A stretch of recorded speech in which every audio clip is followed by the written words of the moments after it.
我的 IP 剪辑师之前跟我是2万一个月，最近他回老家结婚去了，好吧，我又得重新物色。这期视频正好给大家分享一下 IP 剪辑这个职业，月薪1万5到5万有什么区别呢？大家好，我是炮长。都说现在工作不好找，但其实人才也不好找。毕业生大多不知道老板需要什么，老板也不懂现在的年轻人，大家各找各的。我们可以在招聘软件上看到，虽说是 IP 剪辑，但其实纯剪辑的职位是很少的，弹出的大多是 IP 助理、博主助理。只是几乎所有助理都要求会拍摄剪辑，在视频时代，拍剪是个经世致用的技能，所以我更喜欢用 IP 剪辑师来描述，因为这个绝对是绿色的。这行的平均月薪基本就是1万块钱，不同城市随经济水平浮动。你要想听实话呢，那就是有些人拿3000都费劲，点名的就是真的只会纯剪辑，又吐槽不想天天剪信息流，却找不到别的工作的 I 人。但也有的拿5万都很轻松，点名的就是那些能拍会剪、能说会道，现在还不会拍摄剪辑，拍到亮点素材 DNA 都会跳动，大喊哇这条肯定爆的那些艺人啊。不知道你属于哪一种啊？在与 IP 同行们的大量交流之后，我给大家分享一下月薪1万、2万、5万的 IP 剪辑师分别对应什么水平。首先是月薪1万的 IP 剪辑，我重点介绍这个价位的，因为这个要求真的不高，是大多数学习能力正常的人稍微努力一下就能达到的。除了必备的专业技能之外，你只需要基本的沟通能力、基本的职场情商、基本的学习能力，最重要的是听话、执行力合格。那基本是什么呢？就是要求不高，6、7、10分就行了。我们挨个来看。首先是基本的沟通能力与职场情商，这个非常关键。很多刚毕业的应届生，那真的就是学生气太重，根本不知道老板在想什么。如果你能顺畅的理解领导、同事的意思，能及时回复与反馈，能做到这一点就已经打败很多同龄人了。我带过很多新人，问他们，片子剪到哪了？半天才回。修改建议给过去之后，好长时间都没反应。你主动问他，他就回答说改好了。一问就是已经改好了，其实他早就改好了。但就是不主动给你反馈，我也理解是想摸鱼到下班前再汇报，我也打过工的，这点心思都懂。但如果你能主动反馈，其实工作量并不会增加太多，还能留一个好印象，将来有好的资源也会倾斜给你啊。接着是基本的剪辑、拍摄、编导、运营以及文案能力。好像我一下子说了5个人的活，职场情商低的同学可能又要整顿职场了，这是什么牛马工作？但注意我在前面加的定语依然是基本的。而且想要月薪1万，除了拍剪之外，你再会以上1到2个能力就行了，还不用精通。剪辑能力不用说了，本体就是 IP 剪辑师，剪辑基本功我们都不考核的，默认就是你得会。要注意，职业剪辑不像兴趣爱好那样能出片就行，我反而更强调你的素材与工程文件命名与整理分类一定要科学，这些都是 IP 的素材库，需要团队协作、交接整理、修改等等，素材管理得好，效率就高，这可比你能剪出大片更重要。可惜很多新人一开电脑，里面就是一堆新建文件夹，新建文件夹里面又是新建文件夹，剪映一打开全是日期命名的草稿。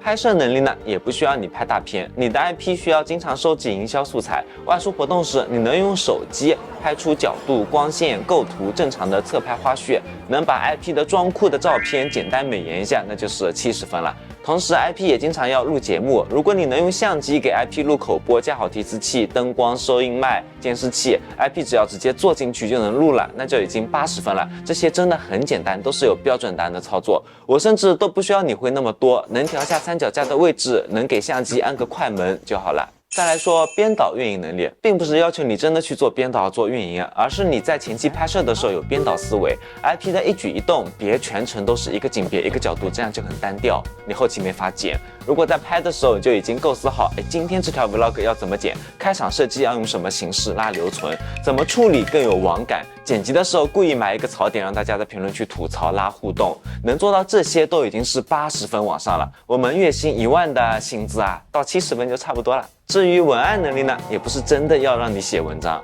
而是你得具备基本的文字处理能力。你剪辑的时候总得上花字吧，总得做小标题字幕吧，你要对 IP 说的那些话进行重点摘取与重构，不能在加花字的时候，你听 IP 说什么就一字不差照搬他念的文案，这跟字幕组有什么区别啊？接着是基本的学习能力，新媒体行业变化很快，内容、运营、商务、热点、用户画像等等都在变。我不需要你研究史比特斯是啥，也不需要你懂超采果冻效应又是什么，我需要你有与时俱进的心态，拥抱变化。比如这个剪辑结构之前很好用，现在得换了；这个热门梗已经过去了，得收集新的；甚至是以前用户爱看相机拍的画质精美的视频，但现在平台鼓励原生感的内容，那你也得尝试用手机拍更有用的素材，剪一些看起来很随意但形散意不散的视频。最后是执行力 OK， 说直白点就是听话照做。我认识的几乎所有 IP 都喜欢听话的剪辑，不喜欢想法太多的，统一思想才能办大事。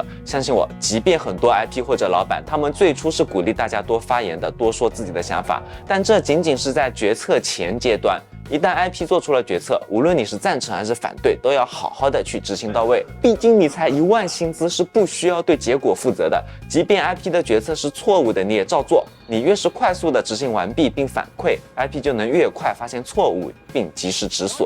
我经常跟学生们讲，职场执行力有2种，一种是基本的执行力，另一种是高级的执行力。前者听话照做就好，老板说什么就做什么，帮助老板完成战术行动。而高级执行力呢，需要帮老板完成他想要的战略目标。也就是说，老板想实现某个战略目标，但是他给出的战术方法可能行不通，你就需要在执行的过程中进行调整，最终起到在错误的战术命令下达成了正确的战略目标。举个简单粗暴的例子啊，小米刚卖汽车的时候，我想拍摄速七与焕新 Model 3的节目，这都是2台当时自带流量的车，速七有了，我还需要一辆焕新版的 Model 3。此时我的战略目标很简单吧，就是要搞一台焕新3。而我采取的战术方法呢，是想着去跟特斯拉市场部的一位朋友借一辆试驾车就行了，但我并不知道这位朋友当时休假了。当我做出决策后，月薪1万的做法呢，你就听话照做，抓紧去联系我朋友。很快你会发现联系不上我的朋友，显然这是一个错误的战术，但你马上照做了，且及时反馈了结果，我可以马上调整战术。不过呢，我的 IP 剪辑师月薪是2万，所以他要拿出更高级的执行方法。当他发现我的战术行不通后，他马上自己去找租车供应商，以非常低的费用租到了，我的目标顺利达成，全程无需我过问。当然这个费用嘛，肯定是会报销的。这只是一个非常小的例子，帮助大家理解战略与战术之间的关系。由此我们可以引出月薪2万的 IP 剪辑师综合能力应该达到什么水平呢？首先是在基本能力的前提下有专项特长，比如你对爆款内容有很强的洞察力，只要一剪辑就是爆款，或者你能辅助 IP 管理团队搞业务。我那月薪2万的 IP 剪辑师，剪辑水平其实一般般，就合格水平。之所以能拿2万，是因为管理能力特别强。别说是租车借车这种小事，我直接丢个完整的业务让他去跟进，我都不需要操心的。第2点就是基本功要更全面细致。刚才我说了，我的 IP 剪辑师的剪辑水平并不突出，拍摄能力也一般般，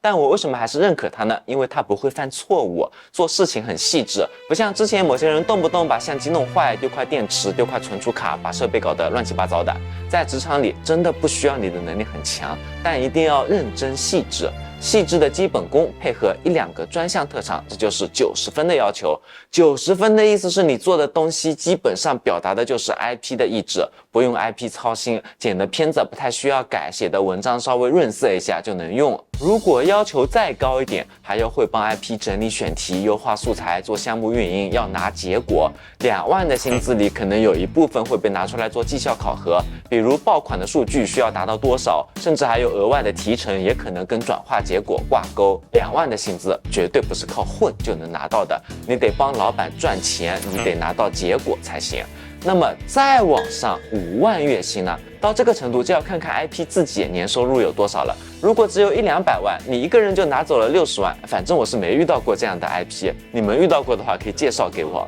我之前有个学生能力很强，但是心也很大，跟我说他今年的目标是年薪50万。我说这不可能，因为他跟的这个 IP 我也认识，这位老板的盘子1年大概不到200万，而且也看不到他有快速爆发的迹象。撇掉成本，老板自己可能也就赚个100多万，除非这位同学凭借自己的能力，借助 IP 的资源帮老板做增量，创收了100万。那我想老板分他50万应该是不亏的。所以一旦你具备了月薪5万的水平，意味着你得帮老板赚更多老板能力之外的利润，就是做增量。你得独当一面做事情，并且得有某项特别强的技能，比如你熟悉新媒体项目的从零到一搭建，也会谈商务，并且你的拍摄剪辑能力很强，这样你一个人就能卷出一个团队，把增量做出来。但话又说回来，正当你具备这个能力了，你还愿意打工吗？大家可以在招聘软件上看看 IP 操盘手相关的岗位收入，基本就是月薪3到5万，这种就是最接近单干的角色啦。通常也是从 IP 剪辑师1万块钱开始干起啊。最后我想说，新媒体也好 ，IP 也好，这个圈子也是看案例的，基本大 IP 都不会要新人。我的建议是从拍摄剪辑这种门槛很低的基本功着手，它能带给你进入这个行业的敲门砖。先跟着小 IP 的公司，然后再积累编导、运营和职场商业认知，做项目拿结果，积累案例，从剪辑师成长为合伙人、操盘手。那年轻的同学们加油吧！我们下个视频见。